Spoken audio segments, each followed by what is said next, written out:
За дүүнэртэй нэг сургамж төгөлөг хэлж өгье. За нэг баян эртний идлийг зарж одоо нэлээд баяжсан залуу байж гэнэ. За энэ нөхөр бол түүхэд сайн мэддэг, одоо эд хөрөнгийн үн сэнийг сайн мэддэг учраас хотод дамж яваад үн тэдлийн дэлгүүрөөр ороод зарим одоо хүмүүсийн арай ойлгоогүй тийм үнэтэй идлүүдийг олж бодолдож аваад цааш нь маш өгөнд хүргэж зардаг юм баян мундаг ир байж гинэ. За ингээд нэг удаа нэг хот очоод үн тэдлийн дэлгүүрт ороод танилцсан ерөөс ойлгохтой юм байдаг үндэ. Тэгэхээр нь аваа үн хашаа мэддэг нөхөр байна. За эндээс авах юм алгатай гэж гаргах чатал яг үүдэн дээр нэг муур энэ зулцах маш эртний одоо хагархаа тавнаас суугаад ингээд сууж явах юм.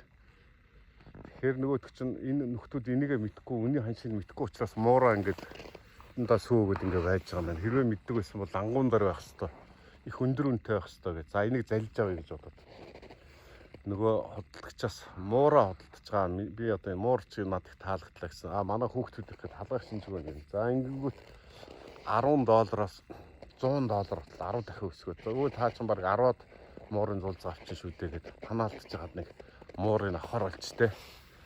За ингээд муурын авангуудаа хамгийн гол зорилго. За миний дүү над муурын зулцгийн 5-наас идээд угаас орцсон байт юм доо хөөрхий. Өөр 5-нд иддгүй уудхан өлсөн. Наад 5-ыг өгчих $10 гэсэн үгүй гэж байна. За ингээд бас ахиад 100 хүрсэн. Ерөөсөө өг шинжгүй байна гин. Тэгээ уурлаа чи одоо ийм үнэтэй муур зарчаад нэг муу харахаа 5 гэсэн. Үгүй хамгийн гол учир нь бид нар 5-гаа зарахгүй ягаад гэвэл энэ маш үнэтэй 5 байгаа. Маш түүхэн одоо эртний 5 байгаа. Хамгийн гол нь бид нар ингэж муураа зараад одоо танд 87 дахь муураа зарж байна гэсэн.